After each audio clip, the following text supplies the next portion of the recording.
My name's Chris Raymer. I'm a recovered alcoholic. Good food. But it's what kind of a weird deal is this to have to come to middle of Oklahoma, for heaven's sakes, to get red beans and rice cooked the way they're supposed to be cooked? What is up with that? I was a professional chef for years. I have ruined more batches of red beans and rice trying to it's good stuff. I got the recipe. And you can't have it. One of the in therapy, because I'm a master at having laid on a million couches, there's an expression that, what did you hear me say? You with us? It's a good therapeutic tool, because a lot of times what I say, you hear exactly what you want to hear and then walk out the door with it. And it's like sometimes we do that in relationships. It's like I'll go home and say something to Patty, my wife, about maybe a little pokey, and she'll say, well, in just a minute. And, of course, what I heard her say was, I ain't interested. But what she said was, just a minute. You're with me? It's like what goes in here doesn't exactly compute sometimes by the time it comes out there. That's why this book is so important. In the early days of Alcoholics Anonymous, y'all ever done that little parlor trick? It used to be a little party game where you'd whisper something to little brother over here, and he'd go back around. By the time it gets back over here, it's like two different things. Everybody laughs and has a good time. That's what Alcoholics Anonymous was headed for. And we started getting these things all back to the center with this thing called the Big Book of Alcoholics Anonymous. Earlier in the little talk we did earlier, I said this about these issues. My external world, these little issue pins that some of you guys will snag after this is over. I'll stick them out right after because it distracts the daylights out of me when you're coming and picking it up and I'm trying to speak. So I'll wait after and I'll give it to you, and all that printed literature you guys can take home. But the little issue guy, is this little shape, and he's got these little X's on the outside to sort of signify the little issues that we all have in our life. Does anybody in here not have some issues that are driving them crazy tonight? I mean, all of us in this world have got problems. All of us have got stuff that's eating us. You with us? But that's external. And this little guy's got a little place on the inside. I've got issue woman too. Some of you ladies, make sure you get the issue woman's the one with the little long hair. So y'all snag that one. It's got issue woman on her. It got issue woman on her, but it's got a little spot in the center where the little heart is. Guys, the problem with alcoholism and drug addiction is that we're dying of a disease that's rooted in a thing called a spiritual malady. I am not saying tonight, nor have I ever said from the podium, nor will I ever say that your issues are not important. Your issues are extremely important. And I think great therapy and some good sponsorship and some good, men and women in this fellowship after a meeting, before a meeting, could work through that stuff and help me get back on square one. You with us? My only deal is that I was talking to a nice gentleman I just got to meet about treatment centers and my philosophy on treatment centers. I love treatment centers. Don't ever think that I'm knocking treatment centers. I just think that history shows us that most treatment centers have spent years treating external circumstances. We talk about triggers, we talk about the divorce, the abuse, this, that, and the other. And then we feel great because we've dealt with some of that, and we walk off campus and fall flat on our ass because the internal condition never got treated. Can y'all get down with that? That's all I'm trying to say. I'm a huge proponent. I think if you're early in recovery and you're not seeing a therapist, you're making a mistake. It's a tremendous opportunity to look at some issues that we don't need to be talking about in AA. And one of my biggest soapboxes that I get on is when people come to AA using AA as a dumping ground for that crap. It's got to stop. I don't know. I can't stop it. I don't think anything I'm going to say from the podium is going to stop it. But I think it ought to make all of us think about what we're doing when we do it.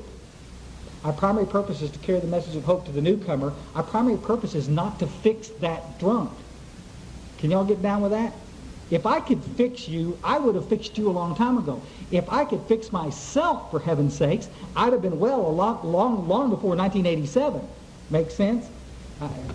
Therapy is the best.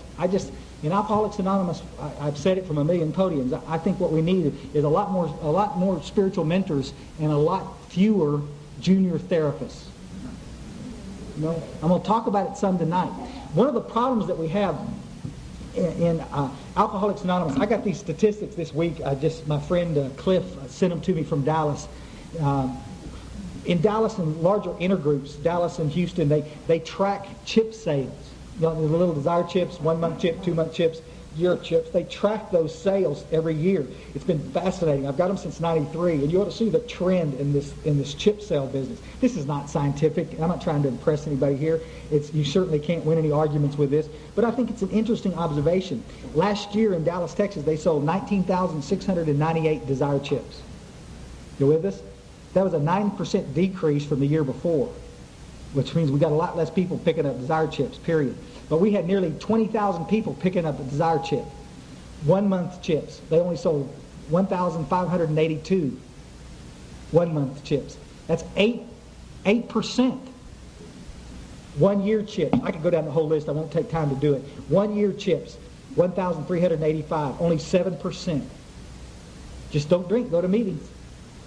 Guys, you look in the forward to the second edition and look at our success rates there. They were talking about between 65 and 75% of the people getting sober in 1955. We had areas of this country, you can go to any archive from New York on down, and they'll show you areas of the United States where we had nearly 100% success rate. And right now in the United States, we're looking at one of the largest cities in Texas, it's 7% success rate. God, I don't know how it sucks. That's not good. So what's the problem? We started out this talk this afternoon about this. The problem is sponsorship. The problem is piss poor sponsorship. We in Alcoholics Anonymous many of us have dropped the ball because for whatever reason, we've stopped teaching the newcomer what they need to do to get sober. We've gotten so concerned with what everybody's going to think that we've just walked completely away from this whole thing on sponsorship. What's my job as a sponsor? I'm going to get some of this stuff out of the way real quick. The boogie, I get that. Okay. Did I mention those red beans and rice? Well, never mind. That was the best. There's a difference when I speak, when we do these workshops. There's a difference between, and I think some confusion in our fellowships, with sponsorship and 12-step work. You with us? Huge difference. Sponsorship is the responsibility that a man or woman takes in this fellowship to take one of the newcomers, the protégés, through the work. 12-step work happens every day. Y'all with us? And there's a huge difference. These guys that were coming in early today, busting their butt, hauling food and making coffee and cleaning this place up and making sure that I got picked up from the airport. Thank you. I've been stranded more than once. These cats are doing 12-step work. Anything that allows us to carry the message of hope is 12-step work. It's good stuff. And this is the stuff that I absolutely and firmly believe that a newcomer must get involved in very rapidly, or they're not going to stay sober. Make sense? Different in sponsorship. Sponsorship, you can't give away what you don't have. If you've not had a spiritual experience as a result of working the steps, how can you show him how to have a spiritual experience? Make sense? I mean, I got to tell you guys, we got a fellowship full of people that have not had spiritual experiences out there trying to sponsor people. And it's got to stop. Because what kind of message is being carried? I hear people still to this day, I don't hear it as often now as I do, maybe because of the circles I travel in, people know that they're going to get eaten if they say it, but in a meeting, talk about this powerlessness business. We talked about it earlier. Oh, I'm just powerless. I'm powerless over people, places, and things. Anybody hear that in the meetings? It needs to stop. Where is it at? It's a lie. I am not powerless over people, places, and things. Again, how can we draw people to our fellowship if all we want to do is hit on this powerlessness piece? I'm going to say it again. You got a guy out there freezing his butt off down here on the street, drunk, and you're going to bring him into a room and tell him he's powerless over people, places, and things. It's like, no kidding. This is nuts. As a result of working the steps, my book says, on page 45, it says, lack of power, that's the dilemma. Well, how are we going to get some power? Well, that's exactly what this book is about. Its main focus is to enable us to get connected to a power greater than ourselves that will solve, quote unquote, all our problems. Not just drinking and drugging, it's nonsense stuff, but problems in our relationships, problems around money, problems around sex, problems around lots of stuff out there that we have problems with. I sit in these meetings and listen to people want to come up with these little chicken shit one-liners and like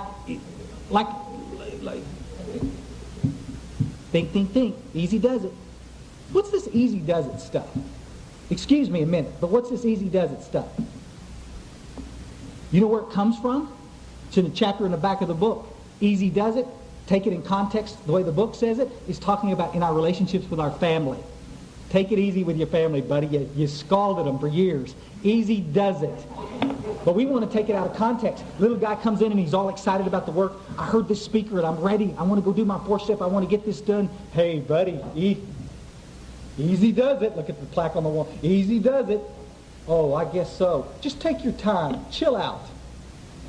What's the truth? The truth is that the cat he was talking to didn't want to take the time to work with the guy. That's the truth. You're going to get a little guy that's all excited, and then you want to turn around and say something stupid like, oh boy, you should have seen Jim last night. He was really on a pink cloud. Don't talk about pink clouds to me. There's no such thing. It's a crappy expression, and it denigrates a thing called God's grace. Pink cloud. You see, guys, all of us in this room, when we came here, I think if you'll look back, in the times that I was sober, or trying to get sober, I think I had a little window. I could experience some times when I would stop drinking, and one day at a time, immediately my body starts to heal, and I start to feel better. You with me? And I've got this little window of opportunity to kick butt, take names, finish this work, and have a genuine thing called a spiritual experience. But I'm having little awakenings every day. New awakenings, coming in and seeing somebody cool get a chip or getting some hope, you know. And for an old-timer or a new-timer to look down their nose at that person and say that they're on a pink cloud, I think is damn disrespectful. You ought to be doing whatever you can do to encourage them to kick butt and take names and get out there and continue to do the work. Because the window is not, we all know the window is not going to stay open very long. Life, the spiritual malady will return. The pain of staying sober will outweigh the benefits. You will get caught in what the book talks about, a mental blank spot, and you'll go back out and drink some alcohol or smoke some crack cocaine or do whatever the heck you're doing. We've got a window to get them. Y'all understand that? Bill Wilson, if you read the stories, Bill Wilson was crystal clear on this. Let me draw something with you here. This thing about 12-step business, on page 17, if you got your little books, on page 17, it's one of my favorite paragraphs in the book. My home group in Ingram, Texas is called Ingram Solution Group. That name was taken from this page right here. The feeling, middle paragraph, I'm going to read down. The feeling of having shared in a common peril is one element in the powerful cement that binds us. Mark that little word, one. It's one element. Y'all with us? Our war stories. One element in the powerful cement that binds us. But that in itself would never have held us together as we are now joined. The tremendous fact for every one of us is that we have discovered a common solution. A common solution. We have a way out on which we can absolutely agree and upon which we can join in brotherly harmonious action. This is the great news this book carries to those who suffer from alcoholism. One solution, folks. This is it. 12 steps. That's the message. That's why we're here. Primary purpose.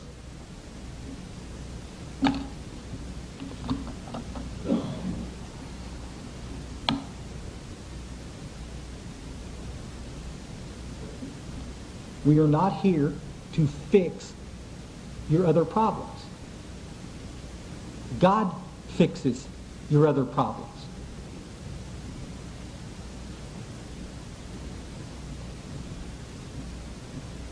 Most controversial stuff I talk about from the podium. I'm going to say it and get out. Most controversial stuff I talk about. Please. Everybody in here, including myself, has come into a meeting and dumped. I just need a place to share. I need to get something off my chest. Bleh. You with us? And then everybody else spends the rest of the hour cleaning it up. You with me? Everybody.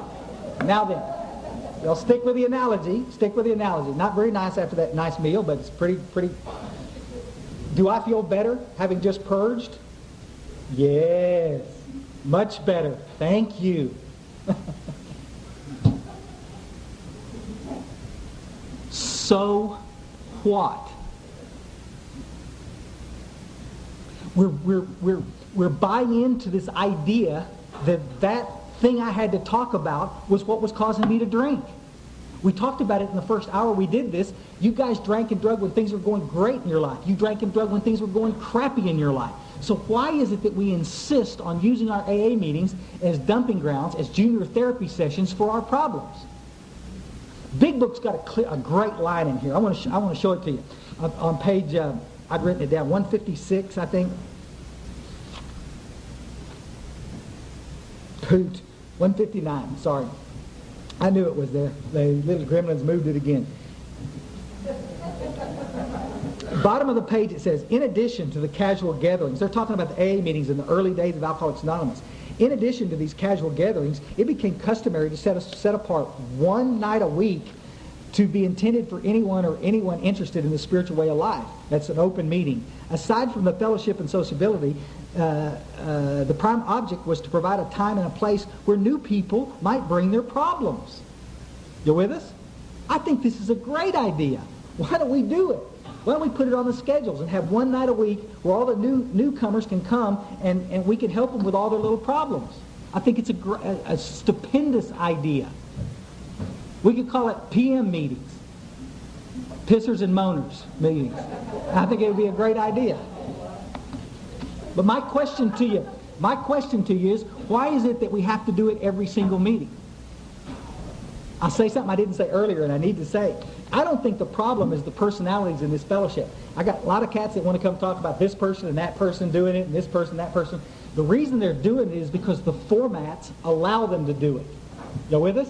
You got formats that start with who's got the problem in an open discussion meeting.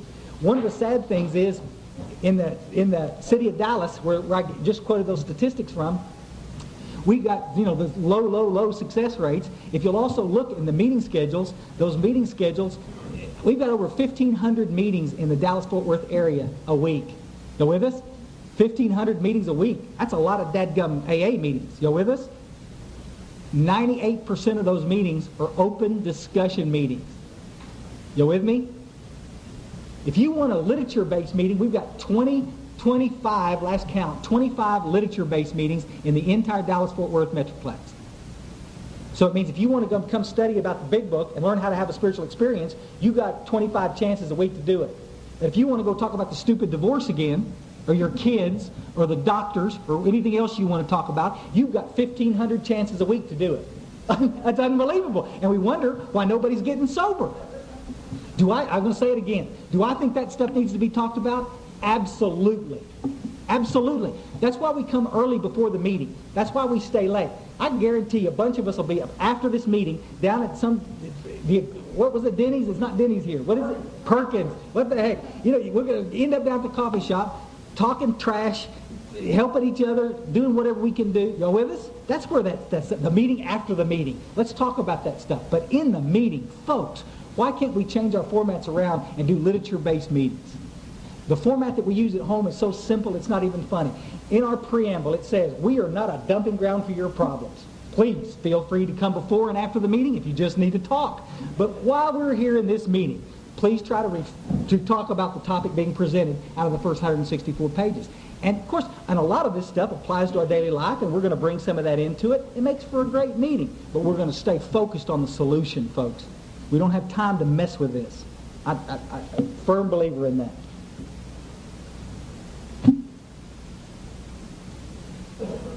Remember in the front of the book in Bill's story, Ebby does a little 12-step call. Ebby's actually just a few weeks sober. He's got.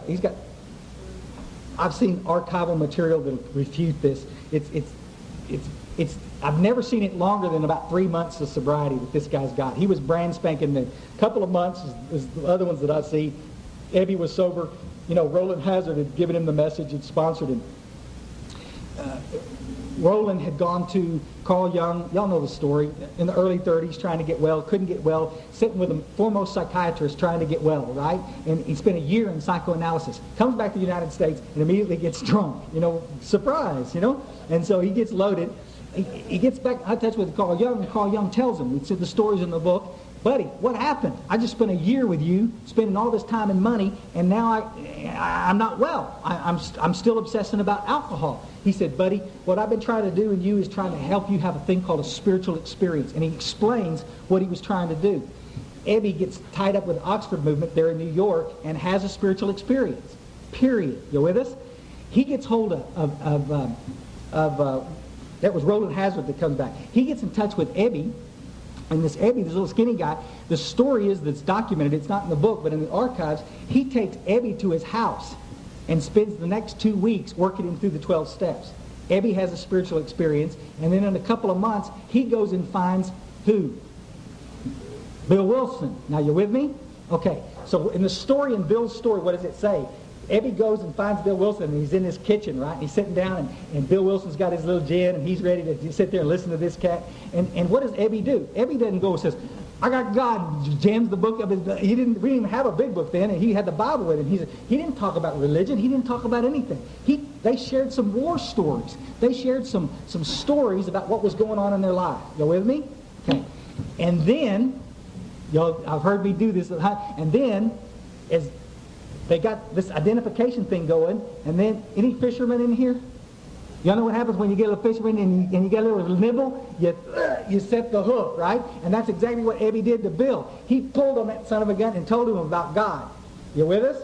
But he had to get him on the line first, and he did that by telling him some war stories. Y'all follow us? This is what we call a classic 12-step call.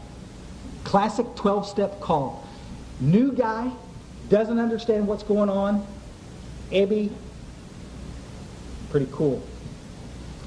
Bill Wilson gets out and tries to preach for 6 months, evangelizing, gonna get saved, gonna heal the drunks, Doesn't get anybody on that line, right?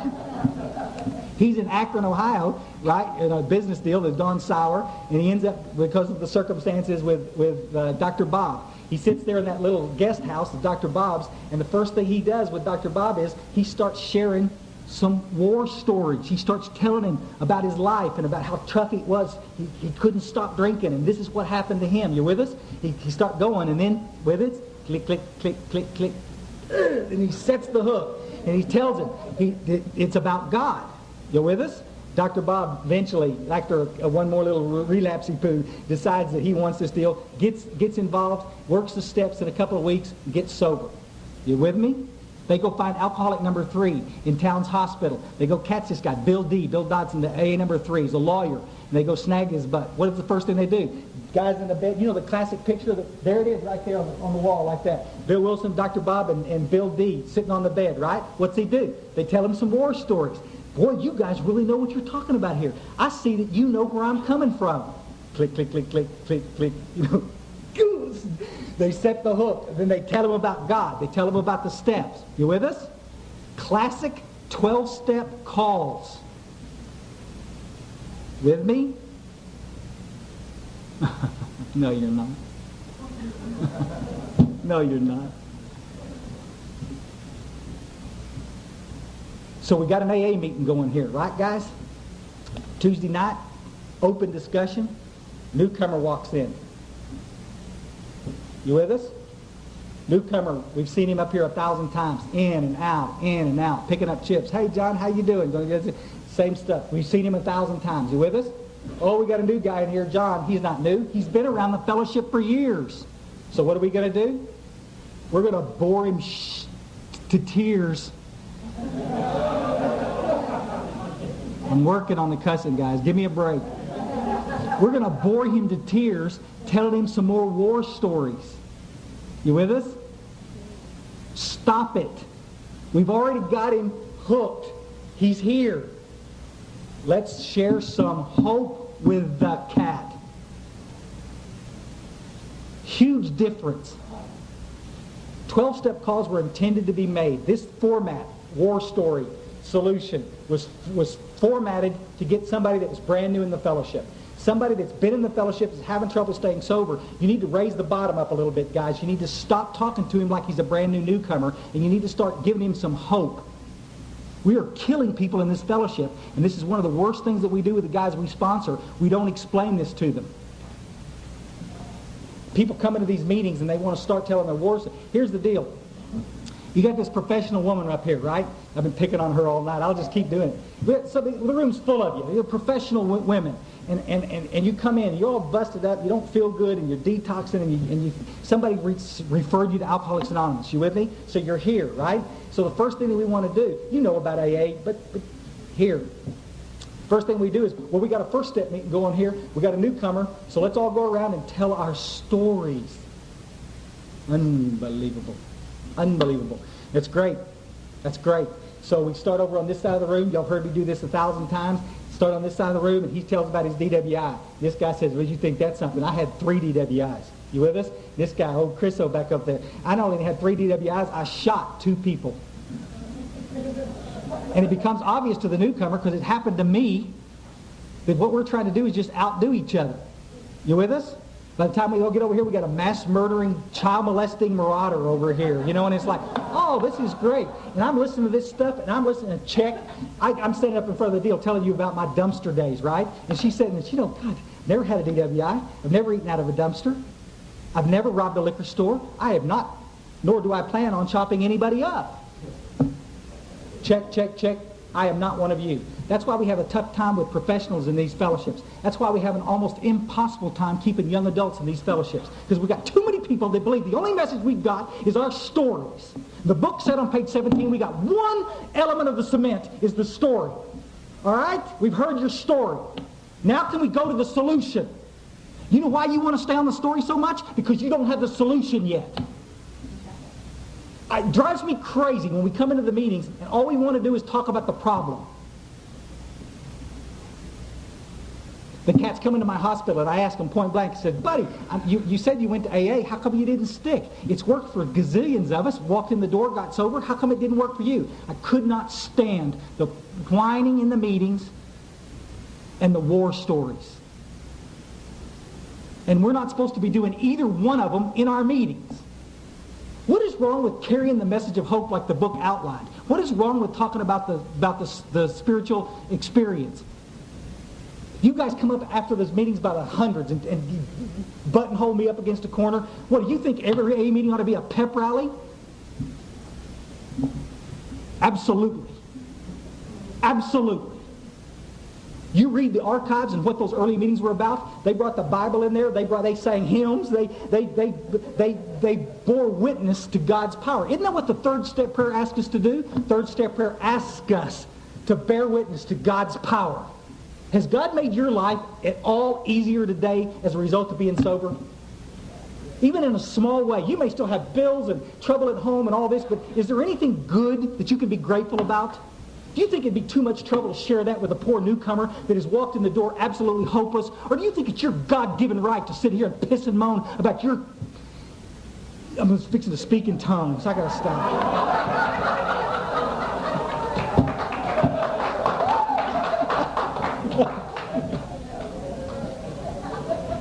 I freak me out. I know.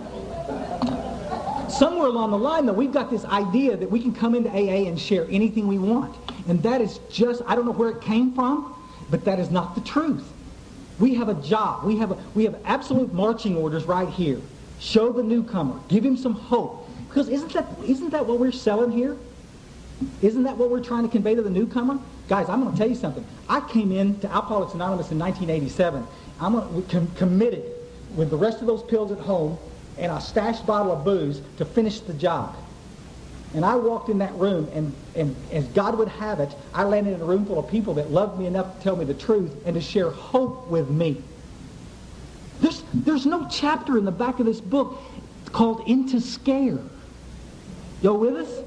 Why do we do that? You get an AA meeting, and you get a newcomer. A 19-year-old kid comes in. 18-year-old kid comes in. Been shooting dope everywhere. Drinking since he was 16.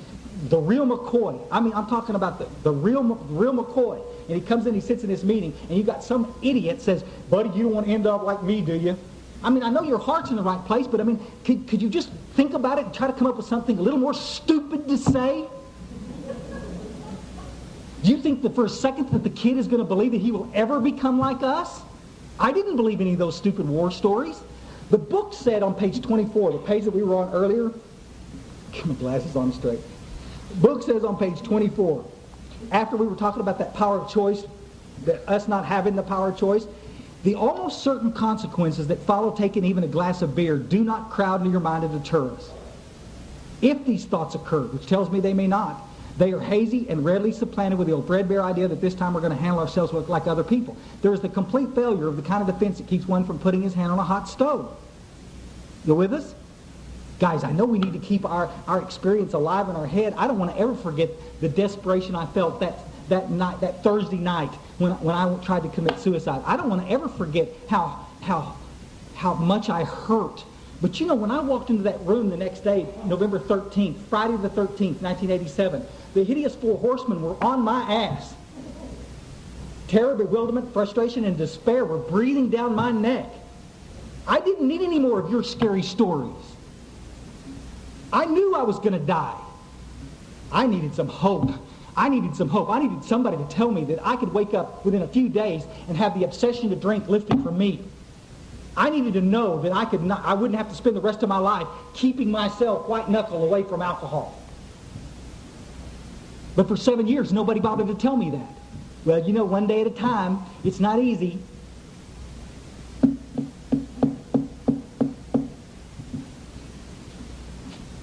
We got a lot of people around this fellowship that have never worked the steps, folks. A lot of people around this fellowship that don't know God. Do y'all understand the difference? We got a lot of people that want to talk about and teach us about God. I know about God. I've known about God all my life. I need to know God. There's a huge difference. Y'all understand that? Out there smoking a cigar, feeling that great cold air, watching that mist come down. Buddy, let me tell you, sitting in a room full of you guys, watching you share your life with me, that's God. You can sit and read all day long. Self-knowledge, the book says, avails us nothing. That's why treatment centers kill so many people. How much knowledge can we shove in your face in 30 days? But you see, page 24 tells us we're not going to remember any of that knowledge. When the obsession to use returns, I'm going to go use. I'm going to go back to the dope dealer. I'm going to go back and get some alcohol because that's what we do. Folks, here's the bottom line. Alcohol is not Chris Raymer's problem. Cocaine was not Chris Raymer's problem. The pills were not Chris Raymer's problem. That stuff was Chris Raymer's solution. When I take that stuff into my system, I get better, not worse. As the disease begins to progress and I lose more and more control, it becomes quite problematic. And it starts affecting my health, and I need to stop, and then find I can't stop. But it will always be my solution. You put alcohol in me, buddy, page 52 says, there's the thing called the bedevilments. It says, we were having trouble in personal relationships. You with me? Trouble making a living. Prey to misery and depression. Unhappy. You with us? You give me a drink and ask me those questions. Hey, Chris, you having trouble in personal relationships? Absolutely not. I may be homely, but I am Don Juan. You know, y'all need to understand. Unbelievable. Unbelievable. Trouble making a living? No. Bankrupted 4 businesses already. Don't have a problem in the world doing that. You with me? Come on, guys. Now, alcohol fixes that internal condition. People that are not alcoholic and addict, they don't understand this. They think what we're doing is just partying too dadgum much. This started out maybe as a party, but it got to be a way of life. I just want to drink a little alcohol and then go to the laundromat and finish my job for the day. Get a drink, go to work, and be the best employee, and I am. When it was working for me, I was the best employee you ever hired. I just want to go home, take care of the kids, and do what I'm supposed to do. But I need this internal help. I need something to treat this discomfort, and a drink will do it. You with us? Not the problem, it's my solution. What's my problem? What does the book say? We talked about it earlier on page 62. The problem is that I'm selfish and self-centered to the core. The book says selfish and self-centeredness, that we think is the root of the trouble.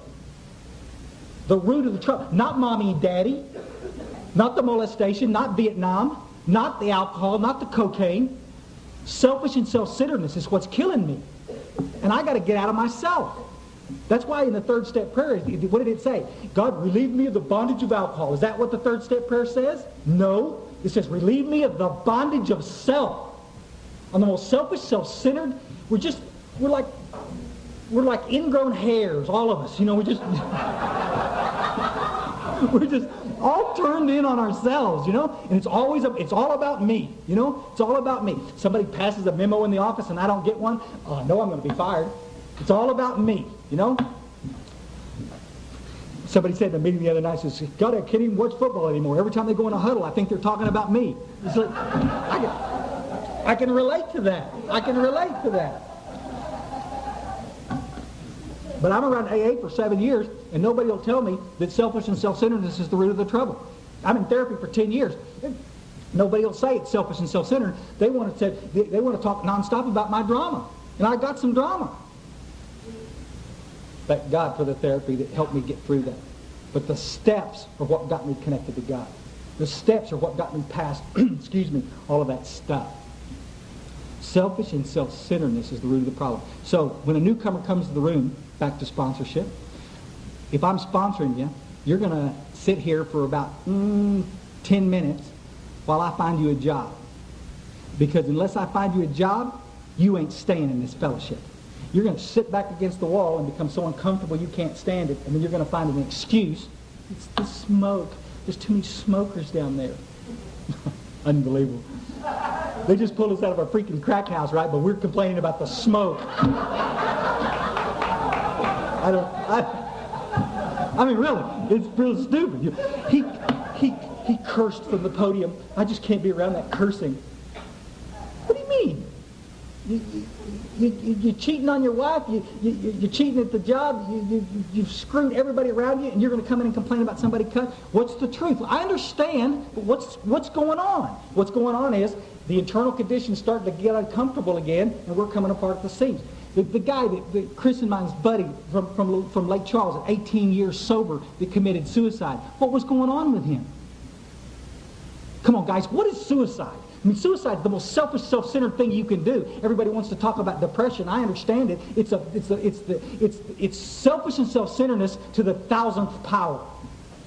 Screw you, I'm out of here. And I'm going to leave you holding the bag. Selfish and self-centeredness is the problem. The world is never good enough for me.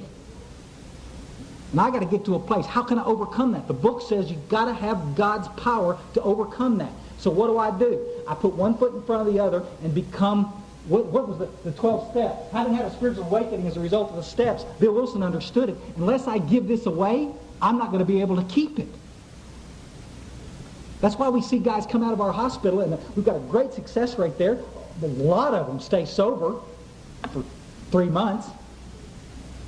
And then the internal condition becomes so uncomfortable they can't stand it. Somebody walks by with a pill, some alcohol. My sister here talking about what did that do? Somebody offered you some booze and you took it. Now where in the hell was all the memories of all the suffering and humiliation of weeks and months ago, of years ago? Where was all of that? We don't have the defense against that first drink. Unless that obsession is removed, we're going to do it again. So how can I do that?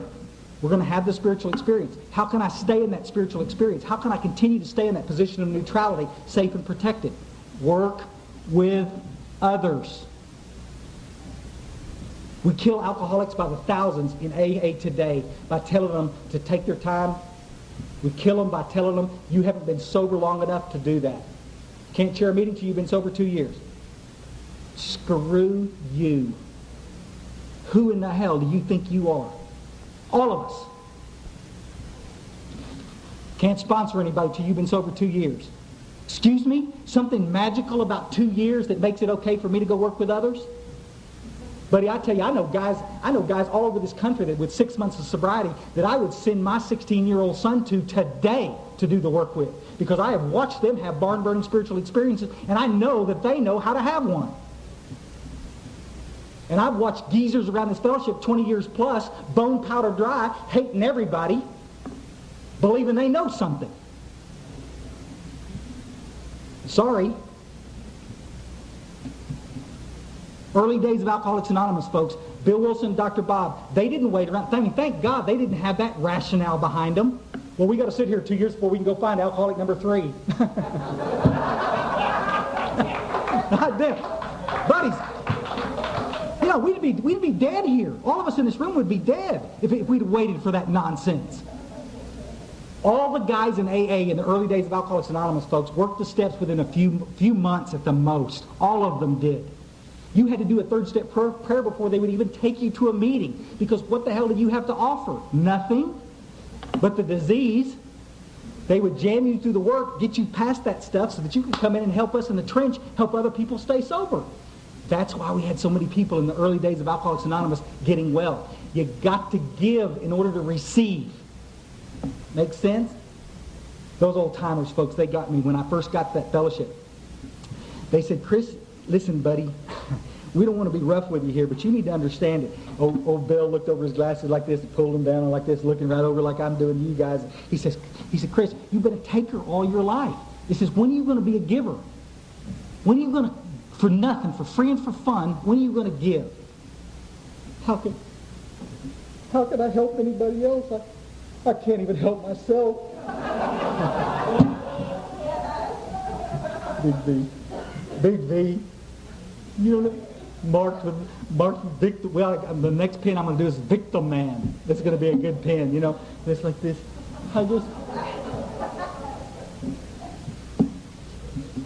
Listen, folks. A bunch of us in this room and a bunch of the cats in our fellowship are doing it on a daily basis.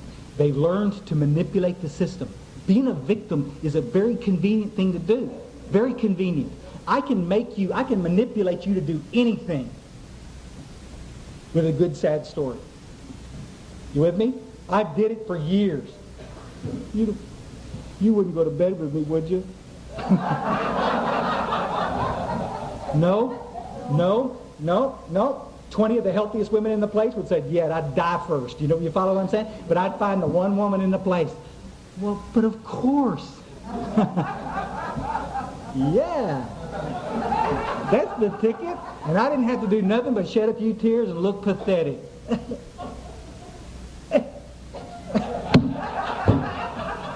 Y'all think I'm making fun? I'm not. We get here and we're all busted up, every one of us, but we've learned to manipulate it for so long. Guys, I had a guy get in my face when I first got back to AA in 1987.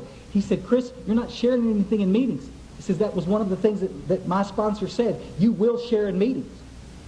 He didn't say, sit down and shut up, you've got nothing to share. He didn't say that. That's not what the book says. I got plenty to share. Just a lot of it's sick. He told me what to share. He said, you better share some hope. I don't care what you share, but it better be positive. You with me? I'm not sharing anything in the meetings. He says, buddy, what's going on? I says, buddy, my life's going pretty good. Guy's got a new car, started a new little business. Things look like they're coming around for me. He says, buddy, I don't understand. We're not communicating. Why aren't you sharing that in meetings? Well, I thought those meetings were if we had a problem. Piss poor sponsorship.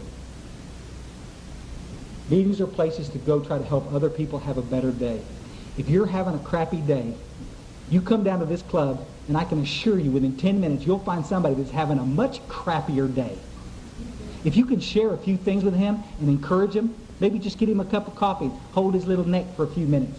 You with us? Just be there for him. I can promise you, you'll walk out of here feeling better than you've ever felt in your life. And that's what recovery is about. And so many people are missing it. The 12 steps. All of those 12 steps, folks, all of the steps, 1 through 11, get us to a place where we can successfully do step 12. I heard a guy from the podium the other day at a state conference say, some of us are just better 12-steppers than others. I suppose that's right. That doesn't let any of us off the hook. Because if I want to stay sober, I have got to go do 12 steps. I have got to be there of service to help somebody else. Little guy up here running around pouring coffee. Thank you. Guy cleaning the toilet, he'll stay sober. The cat over here working the steps with a guy, he'll stay sober. The cat that won't stay sober is the knucklehead that walks in, sits on his ass, doesn't share, leaves his cup when he gets up, walks out. He won't stay sober because he's done nothing to give back. 1987, the first week I was at that group in Kerrville. I've told this a few times, but I think it's a classic example up there in Louisville, excuse me. And there's a phone room. It's just like this out here. Y'all got it set up with a bathroom there and a phone, just exactly like that. And there's a phone and there's some meeting schedules next to the phone. And the guy said, we got a 6 o'clock meeting starting here, and the guy that was supposed to answer these phones didn't show up. Can you answer the phones for us during this meeting?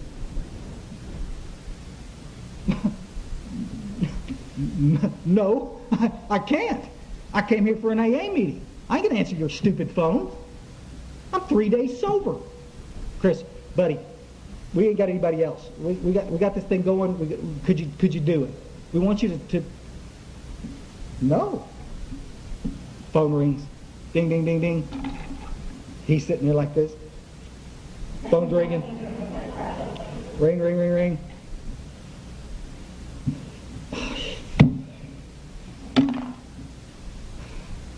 Like he just asked me to swim the Atlantic, you know.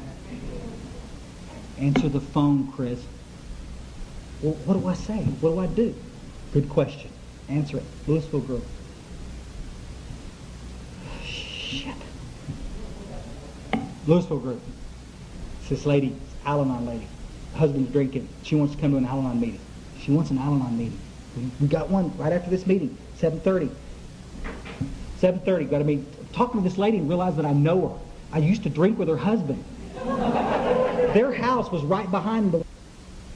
And I was like, oh, hey, is that you? And it was immediate contact. We were visiting. I said, buddy, listen, you come up here. I'll wait for you. You know me. I still got the patch. You're still a pirate.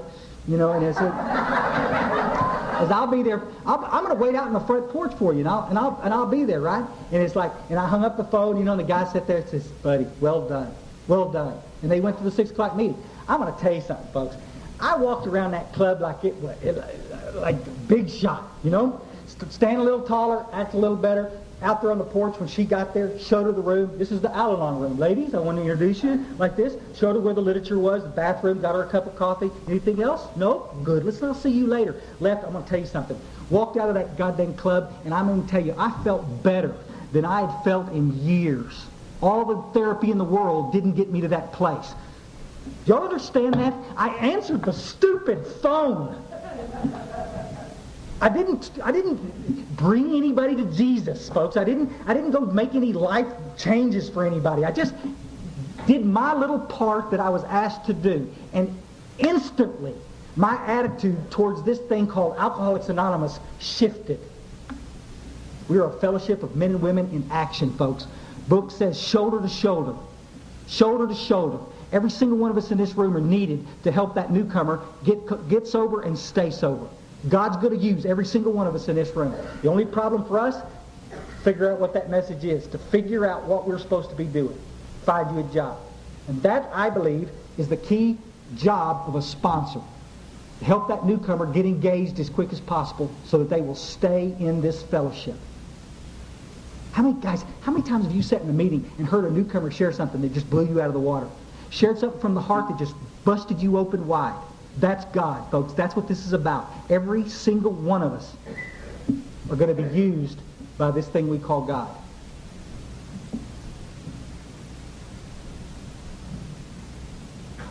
How many people can you sponsor? Hundreds. If you do it the way the book outlines, as many as you want. Because my only job is to get you connected to God, to help you find the solution in the steps. My job as a sponsor is not, thank God, to fix you. We've got this misconception out there that in order to sponsor somebody, you've got to know everything and be there for every problem. It's like, what arrogance is that? Chris O comes and asks me to sponsor him. and he starts talking about something that I don't know anything about, like antidepressants, first thing I'm going to do as a sponsor is I'm going to get him a good doctor that he can talk to about the antidepressants. Because by God, if you need them, you need them, and that's the way it is. I am not a doctor, and I have no opinion on that in this fellowship. Y'all down with that? It's pretty simple. If he's a legal problem, I'm not going to sit there and do it. I was in a meeting in Ohio one night, and this lady's talking about, we were going to talk about the fourth step, and this lady started talking about her divorce one more time, and her husband, and he's trying to get custody of the kids, and we spent an entire hour talking about what this lady should do in that relationship, and the lawyer she should contact, and this, that, and the other. Absolutely unbelievable. I'm a guest speaking in that city, and I'm sitting there in this meeting absolutely flabbergasted at the crap that we're doing to this person. Practicing law without a license is what that's called, folks. Practicing medicine without a license. It's amazing to me how some of us go to treatment and come out and we're therapists. Phenomenal. You don't know what you're digging into.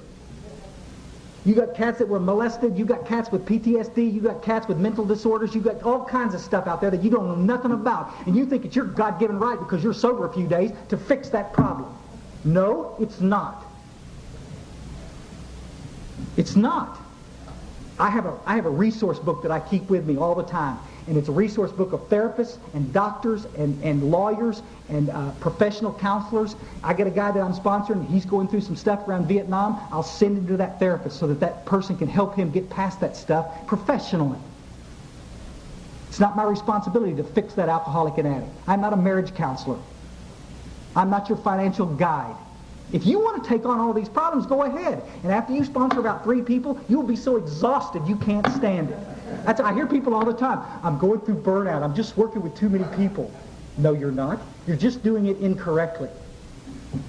Let me read you something. I jotted that page down. Page 98, real quick. I won't keep you much longer, guys. Page 98 is one of the best pages in the world. It talks about job or no job, wife or no wife. That's good stuff, I wish somebody had read that to me while I was whining about the reasons I couldn't stay sober. I'm a master at it. I can't get sober because I don't have a job. I can't get sober because I got too much work. It's just crazy. You'd drink 2 if you were blind in one eye.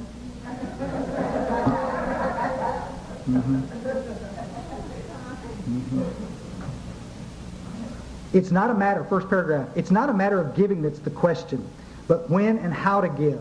Y'all need to mark it. That often makes the difference between failure and success. The minute we place our work on a service plane, the alcoholic commences to rely upon our assistance rather than upon God. Come on, guys. If I've got all the answers for the cat, why in the hell do you need God? Come to Chris Raymer, answer man, and everything's going to be okay. God, guys, our job again is to help the guy have a spiritual experience so he can have his own relationship with God. And then God tells us what to do. You with us? Everybody wants to argue with that.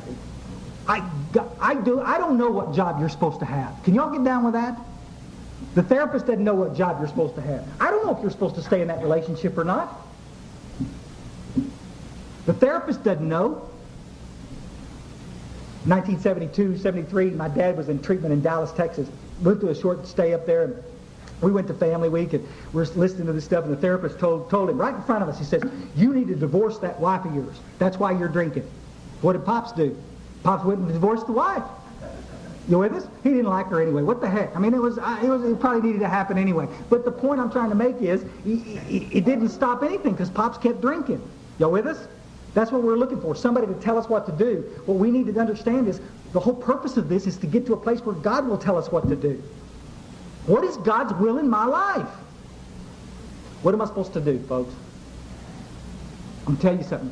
God will put you where He wants you, and He'll keep you there if you're open to it. And there's a huge difference here, folks, and we see this in the fellowship too, between knowing what God wants us to do and doing it. A bunch of you in this room right now are fighting with that right now. You know damn good and well what you're supposed to be doing, because every time you turn around, God's hitting you with another sign that you're supposed to do something, and you're not doing it. Well, good luck. I guarantee you. I've pushed on some big old boys in my life, I guarantee you, but God, I ain't going to do it, you know? That's a tanker right there, folks. What do I do when somebody asks me to sponsor them? Reader's Digest Condensed. I ask them, one, why they want me to sponsor them. Because a lot of times people will want to come ask me to sponsor them just because I speak from the podium a bunch. I got a pretty high profile out there, and I don't want somebody on my... What is this guru stuff? This is ridiculous. I don't want that. You want something I got? You willing to do what I ask you to do? I ask them point blank. I open the page of the big book on the very front where it's vacant, and it says, I am willing to do whatever it takes to get sober. And I have them write that down. Because we're going to need it. In about a week, by the time we get to that fourth step, I'm going to have them turn back to that page when they start balking, crawfishing. I just haven't had time to do on that first. I don't have time to finish that work. No, that's not what you said. I'm going to get them pretty hard. I'm going to hold them accountable. I think that's what we do as sponsors. My job is just to hold you accountable. Make sense? I'm going to get them that job I told you about. Everybody I sponsor is going to get a job in AA. Chairing a meeting, washing pots, doing something of service to somebody else. Make sense? I do not sponsor people that are not employed. My personal thing. You will not find that in the literature. That's an opinion of me. Too much time on your hand to sit and feel sorry for yourself. You will go get a pot washer job someplace while you're waiting for IBM to call. Dig? And IBM may call. I've seen it 1,000 times. But in the meantime, you will bust tables down at the Mexican restaurant. You will, for 8 hours, do something for somebody else. You with us? I just think it's a huge, huge thing. That's what Bill Wilson and them did. That's what I'm going to do. I'm going to talk to them about group etiquette, about coming in late. I'm going to talk to them about when a speaker's there. You limit your trips to the coffee in the bathroom. Pee before. It's simple as adults. I mean, I think we think, you know, yeah, I need to go pee. Go pee. I'm not doing like some speakers and browbeat somebody if they got to get up. You got to get up, go do what you got to go do. But it's disrespectful. It's disconcerting to the speaker when you got a bunch of people getting up and moving around. It's tough. Group etiquette, no crosstalk. Introduce yourself, share, greet the newcomer. I watch them like a hawk. If I see a guy I'm sponsoring and a newcomer walks in and I'm watching him, I'm not watching the newcomer, I'm watching my guy, my buddy. What are you doing? Oh, you're still sitting over here playing grab ass with that girl. I saw what you were doing. While the newcomer came in, sat in, and was real uncomfortable, didn't know what to do. Go show him where the bathroom is, guys. Explain that the coffee's a quarter. Tell him, get him comfortable in the room. Can you do that? My guys do that.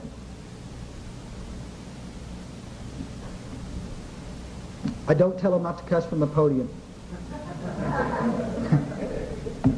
I do tell them to try to dress appropriately. I do tell them to try to be respectful. Make sense? I tell them to share for 5 minutes only. Ever. I don't care if their ass is on fire. 5 minutes, shut up. Make sense? Guys, what is this in this fellowship that we believe that any of us have more than 5 minutes to share in any meeting on any given topic? If you'll listen, they start repeating themselves after 3 minutes anyway, trying to clarify their stance. You know, and it's like, why don't you say what you need to say and shut up? Because everybody needs a chance to share in these meetings. If you don't get a chance to share, you are not going to stay in these meetings. Make sense? You've got to realize that you have a place in here. And the person that whose time you're into could be the person that's going to share the stuff that I need to hear. You think it's your right in a group of 60 people in an open discussion meeting, and it's your right to share 20 minutes. Who in the hell do you think you are? It freaks me out. 5 minutes. Watch the clock. We have a bell ringer at our club. We pick a bell ringer. We got that idea out of a Grapevine article. Grapevine. I'll send it to you if you want it. It's like it's a bell ringing deal. And you sit there and you talk longer than 5 minutes, you'll hear a little bell. And everybody laughs and has a good time with it. And the next time, you shut up quicker. We don't want to get long-winded. Last thing I want to tell you, and I'm going to wrap this up. I am a firm believer this is not in the book, and I believe this is an outside issue, but I believe it's something that we need to discuss, our appropriateness in meetings around this thing called 13-stepping. I believe there's a big difference between dating in the fellowship and 13-stepping. I believe if you've got a healthy man and a healthy woman that want to get together and pokey, that's their business. I believe if you're a healthy man, sort of, been sober for a while, and you are hitting on the women that are brand new, you are a predator. And it goes both ways. I've seen it go both ways. It is not fair to the newcomer. Guys, let them get their feet underneath them for a minute. Let them figure out what they want to do. Let them take care of the kids and the job and all this other stuff that's life-threatening. And then, if there's some relationship stuff, let's discuss it and figure out what we want to do. Make sure our motives are right, and then go poke big time. You know, let's go have a great time. I think there's nothing wrong with medicinal sex. I think it's a great idea. But I think, especially in our larger cities, it's gotten to be rampant. We've turned into a social club, and I think it's just nuts. And I've seen so many people relapse around that stuff. You may be able to stay sober through it, but somebody's going to get hurt. And when that person gets hurt, do they have the power to stay sober through it? If they've had the spiritual experience, they will. But if you get them before that takes place, you are wrong. And I will call you on it in a heartbeat if I see inappropriate behavior in a meeting. If you can tell me it's none of my business, and I can tell you right back, I'm making it my business. Real controversial stuff. I'm going to say it again. Do I believe in dating in the fellowship? Absolutely. I think this is a great place. People always talk about, I'm never going to marry somebody in the fellowship. Geez, guys, I can't tell you how cool it is to have a wife that's in the fellowship, because she knows exactly what I'm about, where I'm at, what I'm doing. She comes and participates. We have a great time. It is such a cool thing to do. You with me? She's 12 years sober when we got pokey in. So, I'm glad they're not taping this. Okay, so she says, pokey.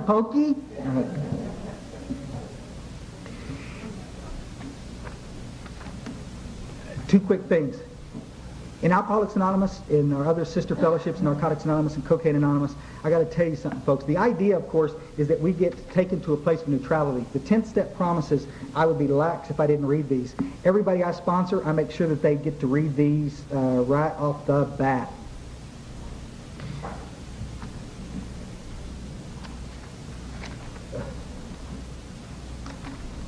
Bottom page 83. No. Bottom page 84. The regular promises y'all have on the wall here, these are the 9th step promises. These are great promises. They're wonderful promises. We read those at a lot of meetings. The 10th step promises will knock you out of the water. A lot of people never get a chance to see them. 10th step promises. And we cease fighting anything or anyone, even alcohol. Y'all understand that? That's why I'm asking you guys not to listen to one of my CDs and then go into an open discussion meeting and take body count. We're not here to fight AA. We're just not. I know you get all laddered up. Shut up. And it's like, no.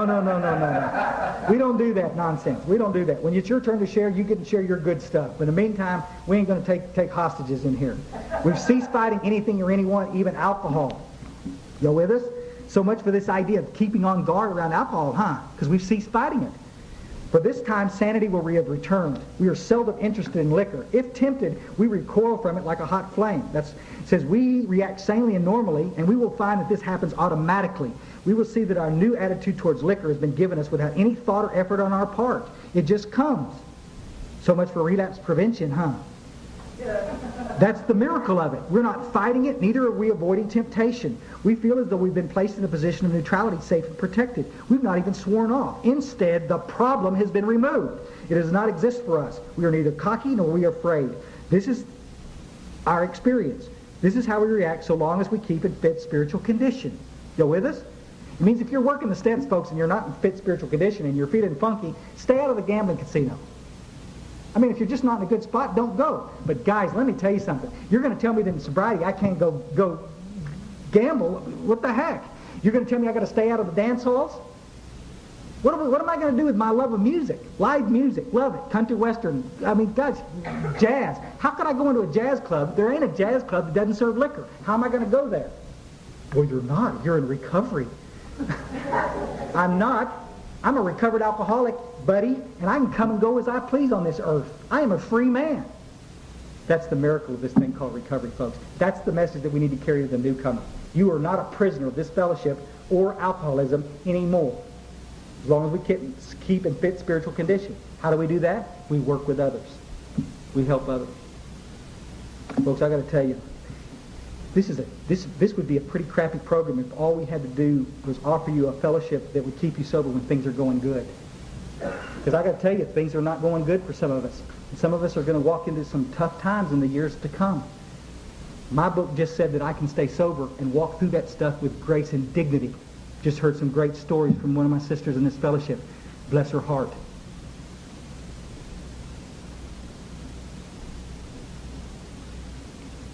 What happened to Joe? Oh, he went through a divorce and got drunk. That's not what happened to Joe. Joe didn't perfect and enlarge his spiritual life by working with others, and when the bad thing happened, the obsession to use returned, and he did what alcoholics do. If he'd have been safe and protected as a recovered alcoholic, he could have walked through that divorce, hurt like hell, but come through the other side with grace and dignity. That's what recovery is about. You guys walking on eggshells, worried about what's going to happen out there that's going to cause you to drink. Nothing's going to cause you to drink because the problem has been removed. That was the clear message that we got 68 years ago. That's conveniently been forgotten. Stick with us, folks. I want to read you this. Get out of here. I'm going to read this and let you go. I got that printed stuff I want to hand out to you, and you can come pick up and fight for those buttons. And I want to mention something to you real quick, though. I want to thank again the cats that got me up here and took a chance on bringing me to Oklahoma. And I want to thank some of you cats that have been around the fellowship for a long time. I don't care any amount of time. I know some of you in here have got some long-term sobriety, and day in, day out, you continue to come to these meetings and continue to carry the message. And even though the flack is out there, you cats that are criticized as big book thumpers and laughed at because you carry your books and kind of ostracized, I want to tell you there's a fellowship out there that owes you its life. And we have a legacy that was given us 68 years ago, and a lot of the old timers are dying off, and the cats in this room are the ones that are carrying the torch, and we've some responsibility to continue to carry a clear message to the newcomer, because this is the only game in town that works, folks. Everybody keeps waiting for the treatment centers to fix us. Treatment centers ain't doing it. They're a great place to get a good foothold on and kick butt. For long-term sobriety, a relationship with God, this spiritual program, is the only thing that's going to work for us. And some of you cats on this spiritual path, I'm sorry to say, are going to have to start taking some heat. You're so concerned about somebody not liking you that you won't take a meeting that's going down the trash and stop it. Somebody's off ranting and raving about somebody that's not in the meeting, and you let it go, you're just as guilty as they are. Somebody's off topic talking about their wife or whatever, you need to stop it. Excuse me a minute, our topic was on page 17 tonight. Let's go back to that. Will you be popular? No. Will you save the little guy's life in the back that snuck in the back door and is so afraid of dying he can't stand it? Will you save his life? Will you participate in his recovery? Absolutely. And that, buddies, is worth it. For me, it's worth it. Listen, folks, I didn't get pulled out of the dumpsters of Houston, Texas so I could sit up here and be your friend. If standing for God is going to get in the way of our friendship, then we don't have a friendship. If standing for the principles of this fellowship are going to get in the way of us being friends, then we don't have a friendship. So be it.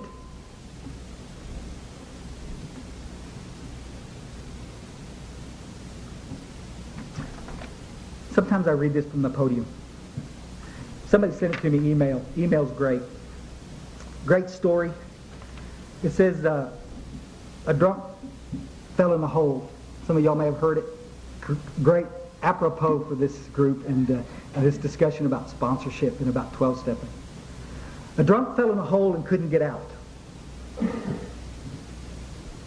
A businessman went by it. The drunk called out for help. The businessman threw him some money and told him he'd get himself a ladder. But the drunk could not find a ladder in this hole he was in. A doctor walked by. The drunk said, "Help, I can't get out." The doctor gave him some drugs and said, "Take this, it will relieve the pain." The drunk said, "Thanks." But when the pills ran out, he was still in the hole. A renowned psychiatrist rode by and heard the drunk crying for help. He stopped and said, "How did you get there?" Were you born there? Here's my favorite. Were you put there by your parents? Tell me about yourself. It will alleviate your sense of loneliness. So the drunk talked with him for an hour.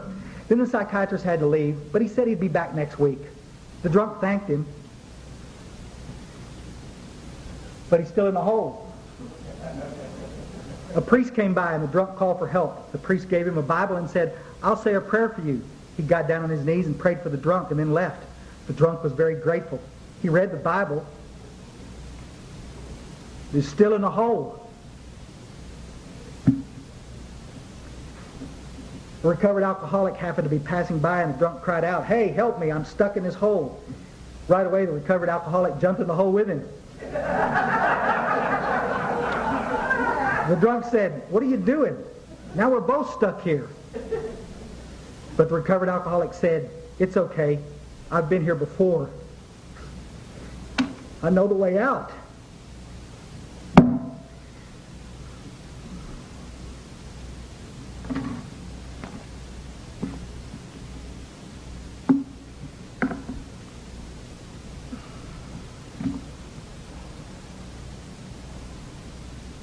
Look, guys, I don't know why I got spared. I don't know why the cocaine didn't kill me. I don't have a clue why the alcohol didn't kill me. I got here in crap shape, killed my dad. I watched it kill hundreds of patients coming through that hospital. Well, how did I dodge the bullet? Why, because of God's grace, did I not end up dead? Or out there on the street freezing my ass off? How did I get that nice rock house and that nice wife? My good little stepson. How did the stars line up so all of a sudden I get transportation and get to come to cool places like this and get to meet good friends like you? Wasn't justice? If it was justice, I'd be in the penitentiary for the shit that I pulled. It was God's grace. Now, I survived the street. I survived abuse. I survived alcoholism. I survived the depression. I survived my own shyness. So I can what? Sit here on my ass and pat myself on the back and say, "God, what a great boy I am"? No, I believe it's because of this. I believe it's so that I could turn around at the first earliest convenience and reach down in the hole and grab the guy that can't get up. And through thick or thin, give him the clear message that was lovingly carried to me. Lovingly, but very sternly, very, very succinctly, very directly. Is it uncomfortable to do? Yes. Is it inconvenient at times? Most.